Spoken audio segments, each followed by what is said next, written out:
Olá pessoal, sejam bem-vindos a mais uma aulinha de biologia. Hoje nós vamos conversar um pouco sobre os tipos de ácidos nucleicos virais. A gente terminou a última aula nessa imagem que pode parecer às vezes um pouco confusa, mas a gente vai conseguir entender melhor se nós soubermos a natureza, de um ácido nucleico. Se nós conhecermos que ácido nucleico é, nós podemos saber qual vai ser o comportamento dele a partir do momento que ele é liberado no citoplasma da célula hospedeira. A gente tem aqui uma listinha, dos tipos de ácido nucleico que um vírus pode ter. Então, pode ser DNA de fita dupla ou de fita simples, pode ser um RNA de fita dupla, pode ser um RNA de fita simples positiva ou negativa, e pode ser também um RNA que é capaz de se tornar um DNA. A gente vai ver com calma cada um desses tipos de ácido nucleico. Antes de mais nada, vamos deixar claro o que é um DNA e o que é um RNA. O DNA, então, vai ser um ácido nucleico composto por um açúcar associado a uma base nitrogenada. O açúcar é uma ribose, uma pentose, então vão ter 5 carbonos nesse açúcar, A gente tem uma projeção aqui dele, e cada vértice desse pentágono é um carboninho. Então, a gente tem aqui o carbono 1, aqui a gente tem o carbono 2, aqui a gente tem o carbono 3, aqui o carbono 4 e aqui em cima o carbono 5.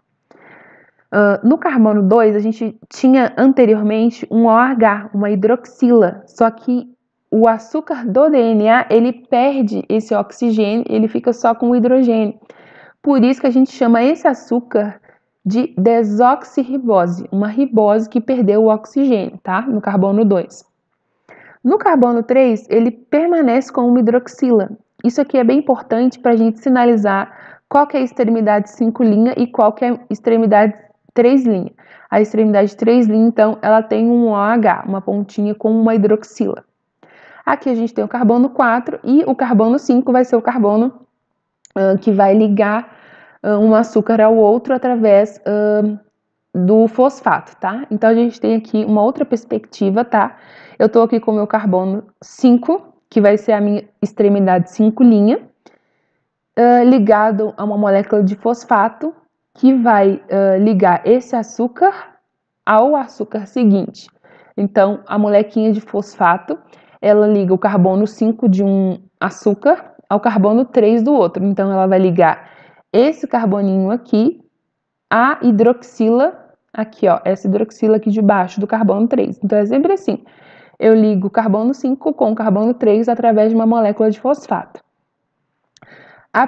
Sempre que uma fita começa, o sentido dela é do carbono 5 para o carbono 3, desculpa, gente. Então, aqui a gente não tá vendo, mas tem uma hidroxila, ela não foi desenhada aqui, mas tem uma hidroxila. Então, essa aqui é a minha extremidade 5', porque aqui tá o meu carbono 5, e essa aqui é a minha extremidade 3', porque aqui tá o meu carbono 3, tá bom?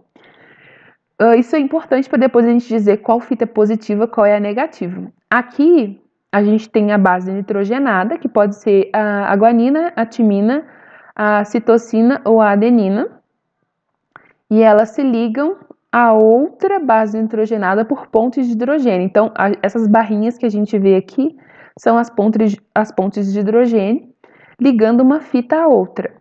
E aqui a gente, não sei se vocês conseguem perceber, que meio que tá de cabeça para baixo,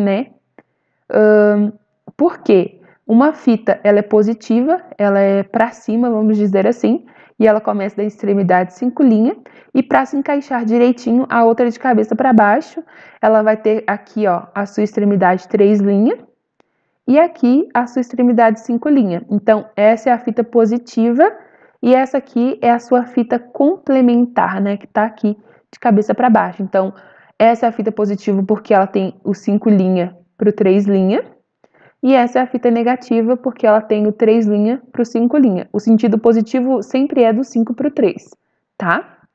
Agora a gente vai ver o RNA. O RNA, diferentemente do DNA, ele vai ter um açúcar que é a ribose. Do DNA era desoxirribose porque perdeu o oxigênio. No caso do RNA, esse oxigênio não foi perdido Então, a gente tem aqui o carbono 1, o carbono 2 tem uma hidroxila, o carbono 3 também tem uma hidroxila, o carbono 4 está aqui, queridão, e o carbono 5 é aquele que vai ligar o fosfato, né? Então, o fosfatinho liga sempre a extremidade 5 a uma extremidade 3 do açúcar seguinte. E normalmente os RNAs é mais comum que tenha fita simples, mas a gente viu que também tem alguns de fita dupla, né? E no caso da base nitrogenada, o RNA ele não possui timina, tá? É sempre uma uracila ou uma uridina. Nessa imagem a gente tem aqui o fluxo normal das coisas. O que acontece normalmente? Qual é o fluxo? Normalmente um DNA ele é transcrito em um RNA mensageiro e depois esse RNA mensageiro é traduzido. Quando a gente disser transcrição, a gente está querendo dizer que foi formado, foi sintetizado um RNA mensageiro. Quando a gente disser tradução, a gente está querendo dizer que um RNA mensageiro foi lido e foi sintetizado proteínas, tá? Então a gente tem aqui, ó, depois da transcrição, ocorre a formação de um RNA.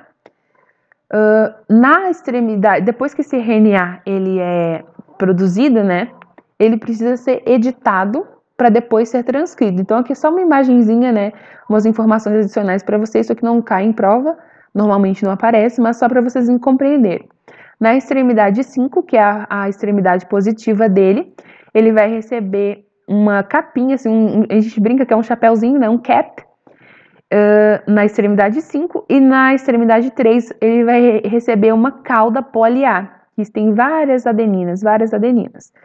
Depois de ser editado, ele pode então ser transcrito. Ele consegue ser lido pelo ribossomo, essa estrutura parecendo um pãozinho de batata aqui é o ribossomo.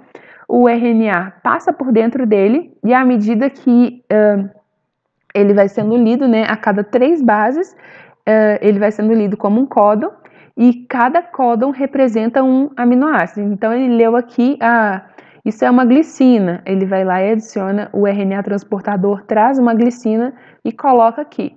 E assim cada aminoácido vai sendo adicionado e se forma uma cadeia polipeptídica que é a proteína.